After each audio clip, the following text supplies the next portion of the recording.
பெண்ணி கருத்திலே மங்களம் இருக்கிறது, நெத்திலே கிளம்பு இருக்கிறது, கூந்தலிலே மலர்க்கிறது. உன்னை பார்க்கும் பொழுது ஒரு திருமணமான மகிழ்வு காட்சிக்கிறார். ஆகினால்தான் உன்னை பார்த்ததும் தீர்க்க சுமங்களை உன வாழ்த்திருக்கிறேன். கழுத்திலே மாலை இருக்கிறது, மங்களம் இருக்கிறது, நெத்தியிலே திலகம் இருக்கிறது, கூந்தலிலே மலர் இருக்கிறது. ஆனால் உன்னை தீர்க்க சுமங்களை பவன் என்று வாழ்த்தினீர்கள். உண்மைதான் சுவாமி. ஒரு கணவன் மனைவி சேர்ந்து பெண்ணை அப்படி சொல்வார்கள். அதுதானே உண்மை சுவாமி. நீங்கள் தீர்க்க சுமங்களை வாழ்த்து வாழ்த்தி விட்டீர்கள். ஆனால் என் கணவரை இறந்து கிடக்கிறாரு. இதோ இறந்து கிடக்கும் உன்னுடைய கணவனா? ஆமா. கணவனோ இறந்து விட்டார், நீயோ சுமங்கலியை காட்சித்தாய். ஆகினால் உன்னை பார்த்து கணவன் இறந்த பிறகு ஒரு பெண்ணாகப்பட்டவள் அமங்கலியா அல்லவா காட்சியளிக்கப்படும். என் கண்களுக்கு நீ சுமங்கலியா காட்சியளித்து காண்கிறான். உன்னை பார்த்து நான் தீர்க்க சுமங்கலியான வாழ்க்கை. சரி, ஏதோ என்னையும் அறியாமல் உன்னை தவறாக வாழ்க்கை. ஒரு கணவன் ஒரு பெண் தீர்க்க சுமங்கலியா வாழ முடியாது. யாரும் அப்படி வாழ்த்தலாம்? வாழ்த்தவே கூடாது. உன் வார்த்தை வீண் போக கூடாது சுவாமி. ஆகினால் என் கணவருக்கு உயிரை கொடுக்கும். உன்னை பார்த்து நான் தீர்க்க சுமங்கலியான வாழ்க்கை நடக்கிறாள். இறந்து கிடக்கும் உன்னை கணவனுக்கு நான் உயிரை கொடுக்க வேண்டும். ஆமா. ஏதோ உன்னையும் அறியாமல் என்னையும் அறியாமல் உன்னை பார்த்து நான் தீர்க்க சுமங்கலியான வாழ்க்கை நான் வாழ்க்கை மறுபடியும் என்னோடு வந்து என்ன செய்ய நான் யார்? நான் ஒரு பிரம்மச்சாரி. கண் இமை கொட்டு நேரத்தில் மூலகத்தை வளரக்கூடியவன். அப்படி இருக்கும் பொழுது எனக்கு கழகத்தை தான் செய்ய தவிர இறந்தவர்களுக்கு பிறத்திற்கு உயிரை கொடுக்க முடியாது. ஆகினால் என்னை விட்டுவிடுகிறேன். முடியாது, பின்தொடர்ந்து வருவேன். அப்படி பெண்ணி உன்னை தீர்க்க சுமங்கலியான வாழ்க்கை நடக்கிறாள். இறந்தவர்களுக்கு உன்னுடைய கணவனுக்கு நீங்கள் தான் உயிரை கொடுக்க வேண்டும் நீ கூறுகின்றாய். உன் கணவனுக்கு உயிர் வர வேண்டும். ஆனால் இப்பொழுதுதான் எனக்கு ஒரு யோசனை நிறைவேறுகிறது. என்ன யோசனை? என்ன தெரியுமா? ஒரு பொருளை எந்த இடத்தில் துளைத்தோமோ அந்த இடத்தில் தான் தேட வேண்டும். துளைத்து இடத்தை விட்டு மற்றொரு இடத்தை தேடினால் கிடைக்குமா? உன் விரலில் இருக்கிற மோதிரம் அந்த கம்பத்தின் அருகாமை விட்டுவிட்டு இந்த கம்பத்தின் அருகாமை தேடினால் அந்த மோதிரம் கிடைக்குமா? எங்கு துளைத்தோமோ அங்குதான் தேட வேண்டும். உன் கணவனை இறந்து விட்டால் உன் கணவனை உயிரை கவர்ந்தது யார்? ஐவசூத பட்டிடத்தை ஆளக்கூடிய யமதர்மன். ஆகிறார் அந்த யமதர்மன் இந்த பூலோகம் வந்தால் நிச்சயமாகவும் கணவனுக்கு யமதர்மனா? ஆமா. அந்த யமதர்மனை நான் எப்படி பார்ப்பது? ஆகிறார் இந்த பெண்ணிடத்தில் நானே உரைத்து விட்டு வெளுத்தில் நானே அகப்பட்டுக் கொண்டு அப்படி என்றால் அந்த ஐவசூத பட்டிடம் எங்கே இருக்கிறது? யமதர்மன் எப்படி இருப்பார் என்று உனக்கு ஒன்றுமே தெரியாது. சரி, உன் பரிதாபங்களை கருதி உனக்காகி இப்போதே தெலுங்கு ஐவசூத பட்டினம் சந்திக்கிறேன். யமதர்மனை தந்திரமாக பூலோகம் அளித்து வருகிறேன். இந்த பாதத்தில் எப்படி சாஸ்தாகம் அதே போன்று அந்த யமதர்மன் பாதத்தில் இருந்து வருகிறார். நிச்சயமாகவும் கடவுளுக்கு வருவோம். நமோ நாராயண. என் கணவனுக்கு உயிர் வரும் என்று கூறிவிட்டு போகிறாரே. யமதர்மன் வந்தால் உயிரை கொடுப்பார் என்று கூறுகிறாரே. மண்ணிலே மறைந்து விட்டார் என்று வேதனையோடு இருக்கிறேன் நான். அத்தான் உனக்கு உயிர் வருமா? அத்தான் மண்ணை விட்டு போனால் என்ன என்னுடைய மான் கண்ணை விட்டு போகாமலே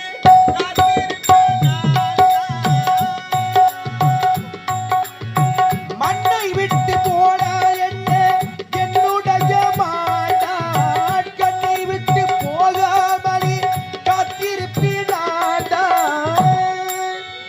மண்ணை விட்டு போனால் என்ன என்னுடைய மான் கண்ணை விட்டு போகாமலே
ஆனா இதுக்கப்புறம் தான் எனக்கு குறை வருமானு எனக்கு ஒரு சந்தேகம்.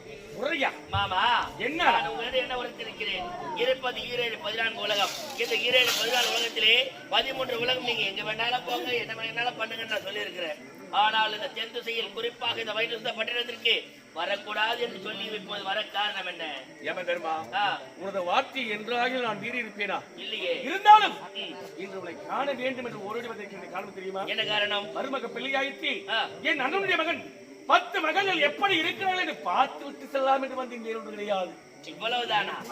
இது எனக்கு என்ன சொல்ல வேண்டாம். அப்படியா? அவர்களுக்கு முறையிட்டு பார்த்தாலும் எந்த அளவு குறை என்பதே கிடையாது. அப்படியா? இருந்தாலும் நேரிலே வந்து கண்ட பிறகுதான் அவர்கள் எப்படி இருக்கிறார்கள் என்ற நலத்தையே நான் தெரிந்து கொண்டேன். பார்த்து விட்டாயா? குறை கிடையாது. இருந்தாலும் உன்னை அதிவிரைவாக காண வந்த காரணம் தெரியும். என்ன காரணம்? ஏமா தெரியுமா? உன்னை காண வேண்டும் என்று உள்ளோ கலித்தேன் உன்னை காண வேண்டும் என்று உள்ளம் கலித்தேன் என்று உன்னை காண வேண்டும் என்று உள்ளோ கலித்தேன் என்று உன்னை போல் ஒரு வேறுண்டோ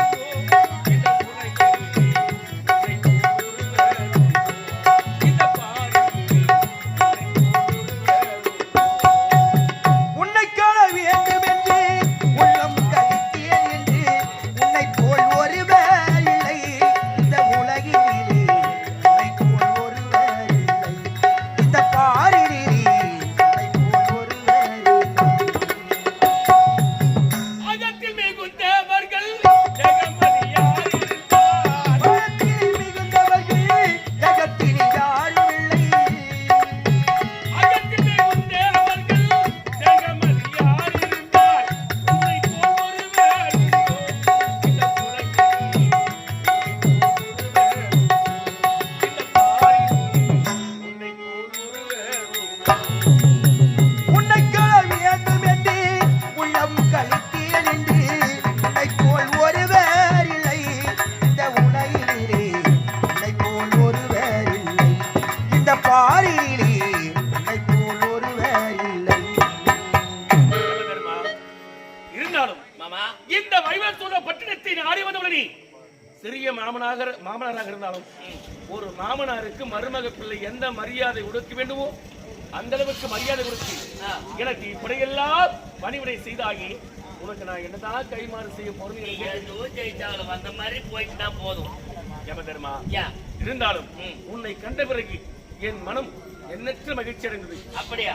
ஆனால் காலையில் இருந்து காலை கடலில் முடித்து பற்றி உலகம் சென்று மூர்த்தியுடைய தரிசனத்தை பெற்றி ஆனால் பூலோகம் செல்லும் நேரத்தில் பூலோகத்திலே ஒரு பெண்ணாகப்பட்டவள் கடுமையான தவத்தை மேற்கொண்டிருந்தாள். கடுமையான தவத்தையா? உண்மைதான். யாரை நோக்கி?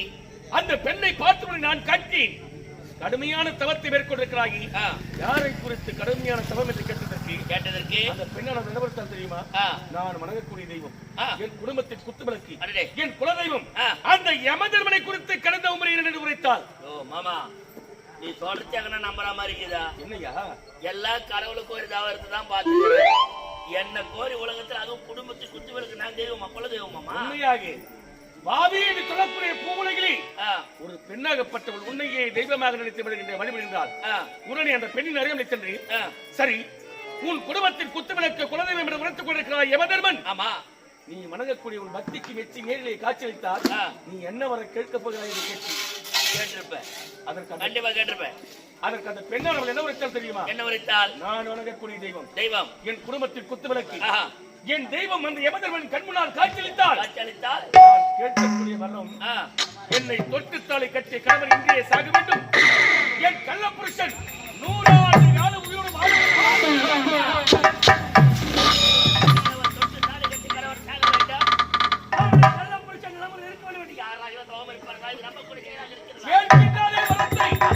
உன்னைய வணங்கிக் கொள்கிறாய்.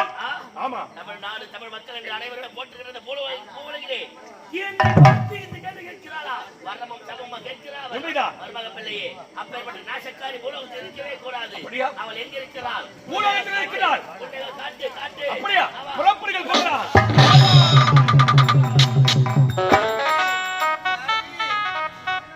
காத்து பட்டாலே கரையாயோ கண்ணூரோ கரையிலே மனம்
தவம் இருப்பாய். அதிலும் எப்படி உன்னுடைய தொட்டு தாலி கட்டி கணவன் சாக வேண்டாம், கள்ள புருஷன் 100 ஆண்டு வாழ வேண்டுமா?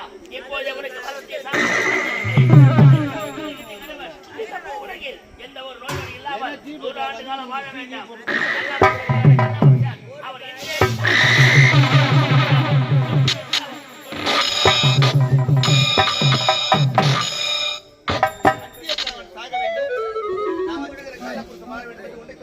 என்னை கொடுத்த பெண்ணிதானே இப்போது வரத்தை சவத்து மாற்றி கொடுத்து விட்டேன். இப்போது என்ன செய்வாய்? ஆத்திரமடைந்த நீங்கள் கட்டிய கணவன் 100 ஆண்டு காலம் வாழ வேண்டும், நீ வச்சுக்கிற கள்ள புருஷன் சாகணும்னு எனக்கு சாமி வந்துட்டீங்க. உண்மை அதானே? ஆம் சாமி, என்னை தொட்டு தாலி கட்டிய கணவனை வேறு கிடக்கிறது.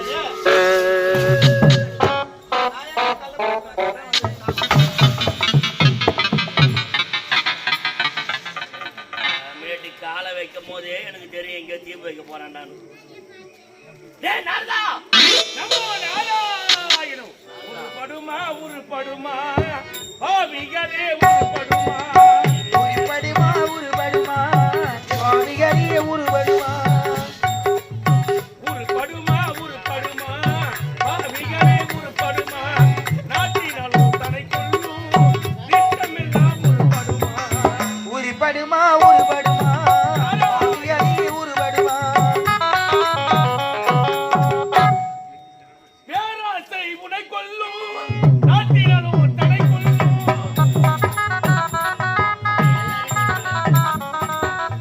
பேராசை உனை கொள்ளும் நாட்டினாலும் தனை கொள்ளும் சாயாதே பதவினக்கு பின்னாலே இருப்பு தம்பி உருப்படுமா உருப்படுமா பாவிகளே உருப்படுமா உருப்படுமா உருப்படுமா சுவாமிகளே உருப்படுமா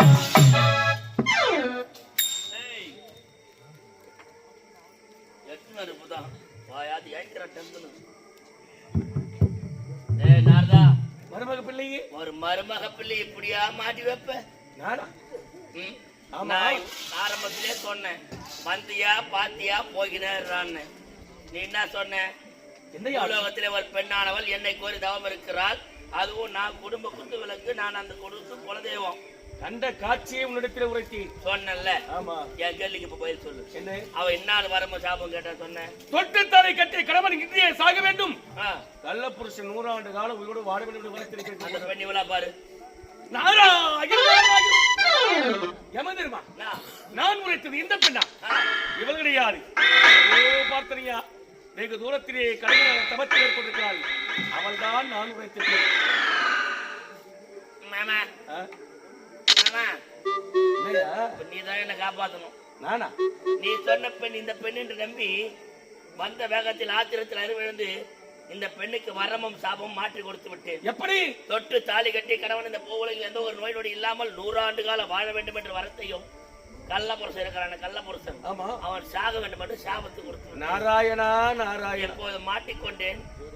ஓ, தொட்டு தாலி கட்டி கணவன் செத்து இருக்கிறானா? இதுக்குதான் அப்பொழுதுதான் சொன்னாங்க, என்னண்டு? ஆத்திரக்காரனுக்கு புத்தி மட்டும். உண்மைதான். நீ வேகமா போகும்போதே தெரியும் எங்கே போய் ஒரு பள்ளத்துல விட போறேன்னு. முன்னாடி ஓடுறோம், முன்னாடி போய் காடி பாடல தான் வேணும் போத்தணும். அதுல உன் வாட்சி கேட்டு வந்த பாத்தியா? நான் உரைத்தது அந்த பெண். ம், இந்த பெண்ணிற்கு வரத்தை சாபமாக மாற்றி வைத்து விட்டாய். உண்மைதான். தொட்டுத்தாலி கட்டி கணவன் 100 ஆண்டு காலம் உயிரோடு வாழ வேண்டும், கள்ள புருஷன் இன்றையே சாக வேண்டும் என்று. ஆமா, வரத்தை சாபமாக இருந்தேன், ம். அதற்காக ஏன் விழித்துக் கொண்டிருக்கிறாய்? அந்த பெண்ணின் கணவன் இறந்து விட்டானா? நாராயண நாராயணம். இந்த பெண்ணின் கணவன் இறந்து கணவருக்கு உயிரை கொடு என்று கேட்கிறாள். யோ, ம், அந்த பெண்ணுடைய கணவனோ இறந்து விட்டான். ம், இறந்து விட்டு என்னுடைய கணவருக்கு உயிரை கொடு உன்னிடத்தில் கேட்கிறாள். ம், உயிரை கேட்கிறா, ம். உன்னால் முடியாதது கொண்டு இருக்கிறதா? அதான். அதனால அந்த பெண்ணுடைய கணவனுக்கு நீயே உயிர் கொடு. உன் உயிர் தான் பிடிச்சு கொடுக்கணும். நான் கொடுத்தாக்கா ஏயா? உயிரை எடுக்க மட்டும்தான் எனக்கு அனுமதி உண்டு. உயிர் கொடுக்க என்னால் எப்படி முடியும்? உலகில் பறக்கின்ற தொழிலானது பிரம்மாவை சார்ந்தது, காக்கும் தொழிலானது விஷ்ணுவை சார்ந்தது, அழிக்க தொழிலானது ருத்ரமத்தை சார்ந்தது. அவருக்கு ஏவல்காரனாக இருக்கக்கூடியவன் நான். அப்படி இருக்கும் போது இந்த யமனால் உயிரை எடுக்கத்தான் முடியுமே தவிர மீண்டும் அந்த உயிரை கொடுக்க முடியாது. மும்மூர்த்தி தேவர்கள் ஆணை இல்லாமல் என்னால் ஒரு அணுவா செய்ய முடியாது. உயிர்களை கவர்ந்து வர மட்டும்தான் உனக்கு உரிமை இருக்கிறது. ஆமா, இறந்து விட்ட பிணத்திற்கு உயிரை கொடுப்பதற்கு உனக்கு உரிமை கிடையாது. என்னால் முடியாது. சரி, உயிர்களை கவர்ந்து வருகிறேன் என்று உரைக்கிறாய். எப்படி கவர்ந்து வருகிறாய்? மும்மூர்த்தி தேவரும் எனக்கிட்ட ஆணையம் கிட்ட பணி. உலோகத்தில் வாழ்கின்ற மக்கள் அவர் பாவ கணக்கு முடித்தவுடனே, அவருடைய விதிப்பயன் முடித்தவுடனே அப்பொழுதே அவருடைய உயிரை பறிக்க வேண்டும் என்பது எனக்கு பணி. அவரவர் விதி முடிந்தவுடனே அவருடைய உயிரை கவர்ந்து வந்து அவர்கள் செய்த பாவங்கள் என்ன புண்ணியங்கள் என்ன அறிந்து பாவத்தை செய்தவர்களுக்கு நரகத்தையும் புண்ணியத்தை செய்தவர்களுக்கு சொர்க்கத்தையும் தருவது வழக்கம். உண்மைதான். இருந்தாலும் இந்த பெண்ணுடைய கணவனோ இறந்து விட்டால் என்று கூறுகின்றாலே அந்த பெண்ணுடைய கணவன் யார் தெரியுமா? யாரு? மதிவதனாபுரி நாடு ராஜேந்திர மன்னன். அவருடைய ஒரே மகன், ஒப்பற்ற மகன். அவன் பெயர் தான் சிவமணி. அவனுக்கு 25 வயதிலே நாக தீண்டுவதாகத்தான் இருந்தது. ஆனால் நேற்றைய தினம் கவர்ந்து வந்த உயிருக்கு இன்று என்ன தண்டனை கொடுக்கலாம் என்று நீங்கள் கணக்கை பார்க்கும் சமயத்தில் முதலாக குடிகார காட்டுமணி அழைத்து வந்தீர்கள். அவன் செய்த பாவங்களை கேட்டு அவனுக்கு தண்டனை கொடுத்தீர்கள். பிறகு அடுத்தது தஞ்சாவூருக்கு சேர்ந்த தாம் தலுக்கிராணிகளை அழைத்து வந்து அவனுக்கு என்ன தண்டனை கொடுக்கலாம் என்று யோசித்துக் கொண்டிருக்க சமயத்தில் உன் சபையிலே நாட்டியம் மாறினார்கள். அந்த நாட்டியத்திலே மதிமயங்கிய சித்ராகுப்தன் சனிக்கிழமை 8:45 மணிக்கு கவர வேண்டிய அவனுடைய உயிரை வெள்ளிக்கிழமை 8:45 மணிக்கெல்லாம் கவர வேண்டும் என்ற கணக்கை தவறாக உரைத்துவிட்டார். அவனுடைய வார்த்தையை கேட்ட நீயும் பிரம்மச்சோரியை பார்க்காமல் சென்றாய். சிவமணியின் உயிரை தவறாக கவர்ந்து வந்தாய். கவர்ந்து வந்த உயிருக்கு என்ன தண்டனை கொடுக்கலாம் என்று கணக்கை பார்க்கிற சமயத்தில் அவன் ஆயுட்காலமே முடியவில்லை. ஆயுட்காலம் முடியாமல் உயிரை கவர்ந்து வந்து விட்டோமே. கவர்ந்து வந்த உயிரை என்ன செய்வது என்று தெரியாமல் பஞ்சாட்சர பேழையுடைய ஏற்பாடு செய்து அந்த பஞ்சாட்சர பேழை பாதுகாத்து வருகிறேன். அந்த சிவமணியின் உயிர் தான் பஞ்சாட்சர பேழை இருந்தது. இது எனக்கும் நாரதனுக்கு மட்டும், எனக்கும் சித்ராகுப்தர் மட்டும் தான் தெரியும். நாரதனாக்கு உனக்கு எப்படி தெரியும்? எனக்கு தெரியாத இந்த உலகத்தில் கொண்டு அனைத்தும் அறிந்தவனான் ஆகினால் அந்த பஞ்சாட்சர பேழை இருக்கக்கூடிய சிவமணியின் உயிரை இப்போது பஞ்சாட்சர பேழை உயிரை கொடுக்கும் அதிகாரம் எனக்கு கிடையாது. மும்மூர்த்தி தேவர்கள் உரைத்தால் மட்டுமே கொடுக்க முடியும். உயிரை எடுக்கத்தான் உனக்கு உரிமை இருக்கிறது. ஆமா. ஒருவேளை சிவமணிக்கு உயிரை கொடுக்க முடியாது. அந்த மும்மூர்த்திகள் இங்கு வந்தால் மட்டுமே உயிரை கொடுக்க முடியும். அவர்கள் எப்படி இங்கு வருவார்கள்? ஆனா இட்டால் உயிரை கொடுப்பாய் அல்லவா? நிச்சயமாக. இப்பொழுது மும்மூர்த்திகள் நான் இங்கு அழைத்து வருகிறேன். அது உன்னால் முடியுமா? நான் குரல் கொடுத்தால் நிச்சயமாக வருவார்கள். அழைக்கிறேன். அப்பா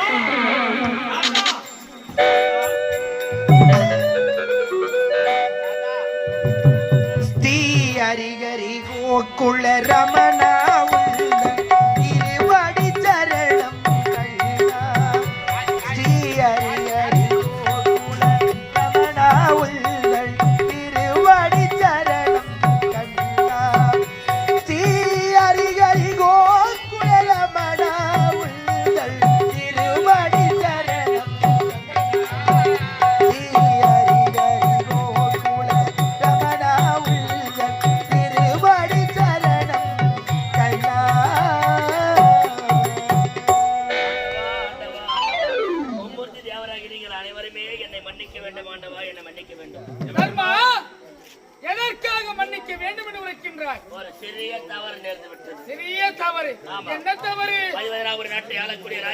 மகன் சிவமணி அவரோட ஆயுட்காலமான சனிக்கிழமை காலை 8:45 தான் முடிகிறது.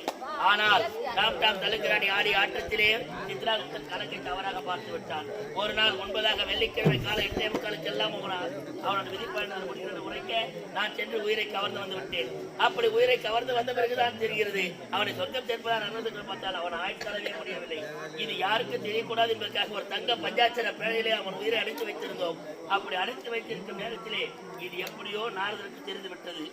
இதை உங்களையும் அழைத்து வந்து விட்டார், என்னையும் அழைத்து வந்து விட்டார்.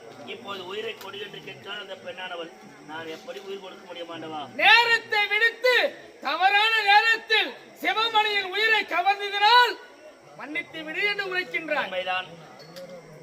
யமதர்மா ஆண்டவா மன்னித்தோம். எதற்காக தெரியுமா? பறித்த உயிரை எந்த ஊர் நரகத்திற்கும் சொர்க்கத்திற்கும் அனுப்பாது பஞ்சாட்சர பேழை உயிரை அடைத்து வைத்ததனால் உன்னை மன்னித்தோம். ஆகையால் யாவது ஒரு கவலை வேண்டாம். பேரா பார்த்தீங்க சிவமணியின் உயிரை தவறாக கவர்ந்து வந்தாய். அப்படி தவறாக கவர்ந்து வந்த உயிரை சும்மா சொல்லக்கூடாது. ஓரெல்லாம் தான் புள்ள பத்தி வச்சுக்கிறாங்க, நீ பத்தி வச்சுக்கிற போறவனும் என்ன குறி வச்சு தர்மா இந்த உலகத்தில் நாரதன் கலகம் கடைசியில் நன்மையிலேயே முடியும் என்று உரைப்பார்கள். அந்த நன்மையை முடிப்பதற்காகவே பிறந்தவனார். இப்ப ஏன் பூலோகம் போக மாட்டேங்கிற? பூலோகத்துக்கெல்லாம் இப்பொழுது நான் செல்வதே கிடையாது. ஏன் தெரியுமா? அதற்கு முன்பாக நான் ஒருவன் தான் இந்த கலகத்தை செய்து கொண்டிருந்தேன். உலகத்தை சுற்றி வந்த இப்போது எனக்கு முன்னதாகவே என்னை போன்ற நாரதர்கள் பூலோகத்தில் அதிகரித்து விட்டார்கள். 4 பேர் இருக்கிறாங்க. எனக்கு வேலையே கிடைப்பது கிடையாது. ஆகினால்தான் உனை நாடி வந்தேன். மாமா சிவமணியின் உயிரை தவறாக கவர்ந்து வந்தாய். அப்படி தவறாக கவர்ந்து வந்த உயிரை சொர்க்கத்திலோ அல்லது நரகத்திலோ சேர்த்திருந்தால் நீ செய்தது தவறு. சொர்க்கத்திலும் சேர்க்காமல் நரகத்தில் சேர்க்காமல் பஞ்சாட்சர பேரலை பாதுகாத்து வந்தாய் அல்லவா? ஆமா. ஆகினால் நீ செய்தது தவறியாது. உன்னை மும்மூர்த்திகள் மன்னித்து விட்டார்கள். இப்பொழுது அந்த தங்க பஞ்சாட்சரை பேழை திறந்து சிவமணிக்கு உயிரை கொடுக்கலாம். சிவமணிக்கு கூட வரலாம். சுவாமி நிறுத்துங்கள். இதை பாருங்கள். என் கணவர் இறந்து விட்டார். ஆனா என் கணவரோடு வாழ வேண்டும் என்ற எண்ணம் எனக்கு இருந்தது. ஆனா என் கணவர் இறந்த பிறகு மீண்டும் இந்த பூ உலகிலே வாழக்கூடாது. இறந்தவர் மீண்டும் இந்த பூ உலகில் இருக்கக்கூடாது. அதனால் என் கணவர் சென்ற போல் என் உயிரை பிரித்து அந்த சொர்க்கத்திற்கு அனுப்புங்கள். என் கணவரோடு என் வாழ்க்கை அங்க துறங்கட்டும். அங்கே எங்களுக்கு வாழ்க்கை நல்லபடியாக நடக்கும். உன் ஆயுட்காலம் முடியாமல் உன் உயிரை எடுக்கும் அதிகாரம் எனக்கு கிடையாது. உன்னுடைய விதிப்பயன் முடியாமல் உன்னை நான் உயிரை கவரவும் முடியாது. ஆகையால் உன்னுடைய உயிரை நான் எடுக்க முடியாது. சில ஆண்டு காலம் நீ பூமியில் இருந்துதான் ஆக வேண்டும். அப்படிவென்றால் உன் கணவன் உயிரை நான் பத்திரமாக வைத்துக் கொண்டிருக்கிறேன். உன்னுடைய ஆயுட்காலம் முடிந்தவுடனே உன்னுடைய உயிரை எடுத்த உடனே நீ வந்து உன் கணவரோடு சொர்க்கத்தில் ஒன்றாக சேரலாம். சரி சுவாமி, அப்படி அது போல போகட்டும். இது இந்த மண்ணிலே பிறகு வாழ்வாங்கு வாழ்ந்து இருந்த அருமை ஐயா அவர்களுக்கு உங்களால் பத்மாவதி சாதாரண பெண் கிடையாது. பெண் குலத்தில் பொன் விளக்கு என்றால் உன்னை அல்லவா சொல்ல வேண்டும். மாதர்குல மாணிக்கம் என்றால் உன்னை அல்லவா சொல்ல வேண்டும். எத்தனையோ கற்பக்கரசுகள் பிறந்த இந்த பூ உலகத்தில் நீயும் ஒரு கற்புள்ள பெண்ணாகவே உலக மக்களுக்கு எடுத்துக்காட்டாக விட்டாய். ஆகினால் திருமணம் என்பது சொர்க்கத்திலே நிச்சயிக்கப்பட்டு பூலோகத்தில் நடக்கிறது உரைப்பார்கள். ஆனால் உனது திருமணம் இந்த பூலோகத்தில் நிச்சயிக்கப்பட்டு சொர்க்கத்தில் நடக்கட்டும். உன் கணவனும் உயிரை பிரித்து விட்டார்கள். அவன் ஆயுட்காலம் முடியும் வரை பஞ்சாட்சர பேழையை பாதுகாத்து வருகிறார்கள். உன் ஆயுட்காலம் முடிந்த பிறகும் இருவருக்கும் மும்மூர்த்திகள் சொர்க்கத்தை அமைத்து தரப்போகிறார்கள். ஆகினால் அப்படி சொர்க்கத்தை அமைத்து தரும் சமயத்தில் சாலோபே சாமிபே சாருபே சாயுத்தம் சொல்லக்கூடிய 4ஆம் பதி முக்தி மோட்சத்தை உங்கள் இருவருக்கும் அளிக்கப் போகிறார். அது மட்டுமல்லாமல் இதே மனிதர்கள் பிறந்து வாழ்வாங்கு வாழ்ந்து காலம் சென்றே ரஞ்சித் என சொல்லக்கூடிய ஐயாவர்களுக்கும் சாலோபே சாமிபே சாருபே சாயுத்தம் சொல்லக்கூடிய 4ஆம் பதி முக்தி மோட்சத்தை நீங்கள் அளிக்க விடுவீர்கள். அப்படியே ஆகட்டும். ஆண்டவா, கோரிக்கை நிறைவேற்றி கொண்டாடும்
உங்கள் அனைவருக்கும் நம்முடைய காஞ்சிபுரம் மாவட்டம் உத்திரமேரூர் அடுத்து கட்டியாமந்தர் கிராமத்தைச் சேர்ந்த ஸ்ரீ இனியா நாடக மன்றத்தினரால் பத்மாவதி திருக்கல்யாணம் என்ற நாடகம் இந்த காட்சியோடு நிறைவேற்றது.